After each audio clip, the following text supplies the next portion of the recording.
Now, I wonder which Timex I should review next. Alexa, what day is it? It's Saturday, February 17th. That answers that.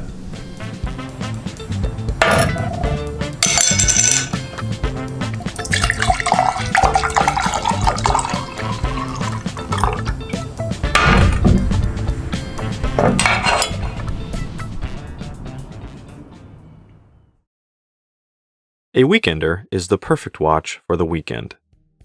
And, as the name would suggest, the Timex Weekender Chronograph is the chronograph version of the Weekender line. I previously reviewed the regular 40mm Weekender. I'll throw a link up top. The Weekender Chrono takes the same elegant retro styling of the original Weekender, and then adds to it. Where the strength of the original Weekender was its sheer simplicity, the Chrono version throws it out the window and goes for a much more complex dial design. And while it has been given a much more sophisticated look, it is still a very easy to read field style watch. Taking a look at the watch, we can see that the case has a very polished, smooth finish. I initially thought it was stainless steel, but I was wrong. Now, according to Timex's website, it's actually made of brass, with what I can assume is some sort of chrome plating on the outside. I'm not entirely sure why, but I assume it's a cost-saving measure. While brass and steel usually cost the same, the cost to manufacture steel is usually much more. Now, while the case is brass, the case back is still stainless steel, which is a very good thing, as steel is much more corrosive resistant when it's up against your skin. You can also see the Timex logo and the other typicals on the back of the case. One thing to note though, there's only a 30-meter water resistance, so don't take it swimming. Back to the front, beneath the mineral crystal, you can see that it has a flat green dial with markings in white. It is a field-style design, with the outer dial having Arabic numerals for both 12 and 24 hours, as well as white minute markers. The hands are a matching polished look, with lume applied to the hour and minute hands. The date is set at the 4 o'clock position, and the text is in black with a white background. Now, taking a closer look, we can see that it has 3 subdials, with the 10 o'clock and 2 o'clock positions being used for the chronograph. The 2 o'clock position showing 1/20th of a second, and the 10 o'clock subdial showing how many minutes have passed. Another thing to note is that the chronograph will only run for a maximum interval of 30 minutes. And, for those who are observant, you have already figured out that the 6 o'clock subdial is for the seconds, and the larger hand on the main dial is for the chronograph. Now, that small seconds dial is the best feature of this watch, and it's not because it gives it some touch of class and sophistication, which it kinda does, although class and military green and khaki strap don't usually go together. What's great about it is it's quiet. Now, whether it's by design, or to keep that old campaign ad alive, Timex has a reputation for having a very loud, audible tick. With the small seconds dial, that tick is much quieter. Not that it's whisper quiet, mind you. It's just that it's now more in line with other manufacturers. Now, let's go back to the case. You can see the standard chronograph buttons on the right, along with the crown, all of which have the same matching polished chrome. Now, operating the chronograph is standard procedure, just like any other chronograph out there. What's not, however, is changing the date, or at least it's not standard to me. Now, if anyone else has encountered this before and I just haven't, let me know in the comments, but I thought it was different enough that I should mention. Now, to change the date, you first pull the crown out to the first position, just like you normally would.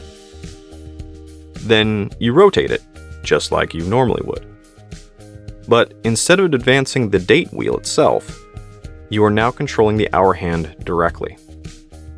You can then rotate it forward or backward to advance or even turn back the date. Although while doing so, you can see that the minute hand is starting to wiggle and kind of freak out with every click. It's a little odd to me, but it does work. Now, speaking of the crown, Since this is a Timex, it does have the Indiglo system. So here's a loom shot, which is a little dim by itself, but push the crown in and the Indiglo kicks on. And finally, we have the strap. This specific model comes with a brown khaki leather NATO strap. It's basically what you would expect at this price. It should be fine for a few years, but it's nothing special. In fact, it's pretty thin and flimsy. Now, here are the dimensions as well as a wrist shot. Now, the dimensions are pretty similar to my Timex Waterbury, but because of the much more rounded shape of the Weekender, it feels and looks much smaller on my wrist. But either way, with that NATO strap, it's very comfortable to wear. It's safe to say that I like this watch. At first, I wasn't sure about the simplistic, retro, roundish design meshed with the more complicated dial. And the same can be said for the addition of the chronograph buttons on the side. After all, when you rotate the watch and look at it on its side, it looks like a mini little stopwatch like your gym teacher used to have. But the more I wore the watch, the more I liked it. And the same can be said for that green dial. Now, it's worth mentioning that you can get that exact same dial and the exact same chronograph functionality on other Timexes, namely the Expedition series. But the Weekender Chrono has a very distinct look, and that look gives it something special. Now, if you're interested in the Weekender Chrono, I would ignore whatever strap is on the models you're looking at. Focus on the dial and whatever has the lowest price. Then once you get it, swap it to a different strap. Just like the SNK Seikos, doing so can completely change the look. Now, here are a few examples.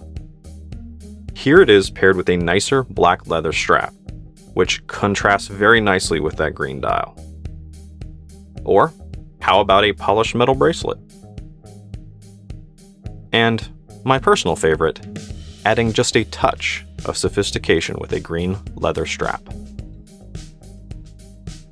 Now, you can usually find the Weekender Chronos for around $60, and at that price you're getting a great watch from a company with a great heritage. It's a very versatile watch with a very distinct look. It can be easily dressed up or dressed down. In fact, I'd say it's the best chrono you can get for under $75. So what are you waiting for? Go take a look. Now, if anyone knows any chronograph that could compete at this price point, let me know in the comments. Otherwise, enjoy the slideshow while you like, comment, and subscribe.